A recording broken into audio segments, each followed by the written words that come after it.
ইতিমধ্যে আমাৰ compartmental exam শেষ হ'ল আৰু এতিয়া আমাৰ চিন্তা যে আমাৰ ৰিজাল্ট কেতিয়া দিব আৰু তোমালোক বহুতে মোক কমেণ্ট যোগে সুধি আছিলা যে আমাক এইবাৰ গ্ৰেছ মাৰ্ক দিব নেকি বা কিমান নম্বৰ গ্ৰেছ মাৰ্ক দিব পাৰে গতিকে মই এই ভিডিঅ'ত তোমালোকক ৰিজাল্ট কেতিয়া দিব পাৰে সম্ভাৱ্য কিমান তাৰিখে ৰিজাল্ট দিব বা গ্ৰেছ মাৰ্ক দিব নে নিদিয়ে সেই বিষয়ে আলোচনা কৰিম তো তোমালোকে ভিডিঅ'টো শেষলৈ চাবা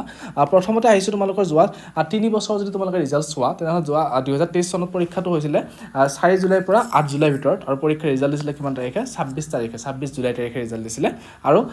8 জুলাইৰ পৰা 26 জুলাইলৈ অৰ্থাৎ 18 দিন পিছত ঠিক 18 দিন পিছতে কি কৰিছিল ৰিজাল্টটো দিছিলে ঠিক আছে তোমালোকে মনত ৰাখিবা এইটো যে 2023 চনত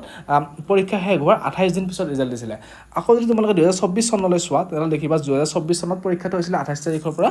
জুনৰ 3 তাৰিখলৈ আৰু ৰিজাল্ট দিছিলে কিমান তাৰিখে 21 জুন তাৰিখে আৰু পৰীক্ষাটো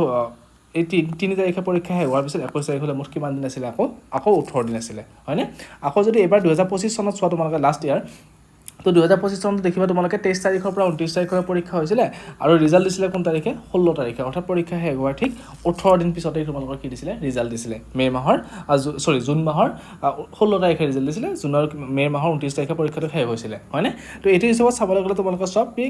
প্ৰত্যেক লাষ্ট 3 বছৰ ধৰক যোৱা বছৰ বা তাৰ উপৰি বছৰ 24 বা 2023 চনত তোমালোকে চালে গম পাব যে 18 দিন আৰু 18 দিন পিছতে ৰিজাল্টটো দিছিলে গতিকে এইবাৰ তোমালোকৰ পৰীক্ষা শেষ হৈছে কোন তাৰিখে আমাৰ 5 তাৰিখে শেষ হৈছে জুনৰ গতিকে 5ৰ লগত যদি তোমালোকে 18 দিন যোগ কৰা অৰ্থাৎ কিমান হ'ব তোমালোকে জুনৰ ঠিক 23 তাৰিখে তোমালোকে ৰিজাল্টটো পোৱাৰ চান্স আছে যদি এইটো তোমালোকে পেটাৰ্ণ যদি সেবাই ফ'ল' কৰে তেনেহ'লে তোমালোকৰ ৰিজাল্টটো এই মাহৰে জুন মাহৰ 23 তাৰিখে ৰিজাল্টটো পোৱাৰ চান্স এটা আছে আৰু ঠিক 18 দিন পিছত নিদিলেও এটলিষ্ট তোমালোকৰ এই ৰিজাল্টটো হয়তো তোমালোকৰ এই জুন মাহৰ শেষৰ সপ্তাহতে ৰিজাল্টটো আহিব গতিকে তোমালোকে ৰেডি থাকা যে জুন মাহৰ শেষৰ পিনে ধুনীয়াকৈ তোমালোকৰ ৰিজাল্ট আহিব জুলাই যিহেতু গৰম বন্ধ থাকিব তোমালোকে এডমিশ্যন কামখিনি কৰিব পাৰিবা জুলাই মাহত আৰু আগষ্ট মাহৰ পৰা তোমালোকে আকৌ সেই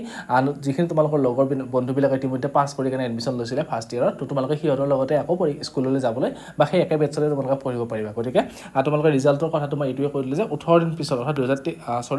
জুন মাহৰ 23 তাৰিখ নহ'লে 23 তাৰিখৰ পিছত যিটো সপ্তাহটো আছে অৰ্থাৎ 23ৰ পৰা তোমালোকে 30 জুনৰ ভিতৰত তোমালোকৰ ৰিজাল্টটো দিয়াৰ চান্স এটা আছে ঠিক আছে এতিয়া আহিছোঁ গ্ৰেছ মাৰ্কলৈ এতিয়া তোমালোকে যদি মেট্ৰিকৰ ৰিজাল্টটো চোৱা তোমালোকৰ যিটো 2026 চনৰ মেট্ৰিক অনুষ্ঠিত হৈ গ'ল তাৰ যদি তোমালোকে ৰিজাল্টটো চেক কৰা তেনেহ'লে দেখিবা তাতে তোমালোকৰ কাকো গ্ৰেছ মাৰ্ক দিয়া নাই কিছুমানে 2 নম্বৰ 3 নম্বৰৰ কাৰণে কিছুমানে ফেইল কৰিছে কিন্তু সেইবিলাক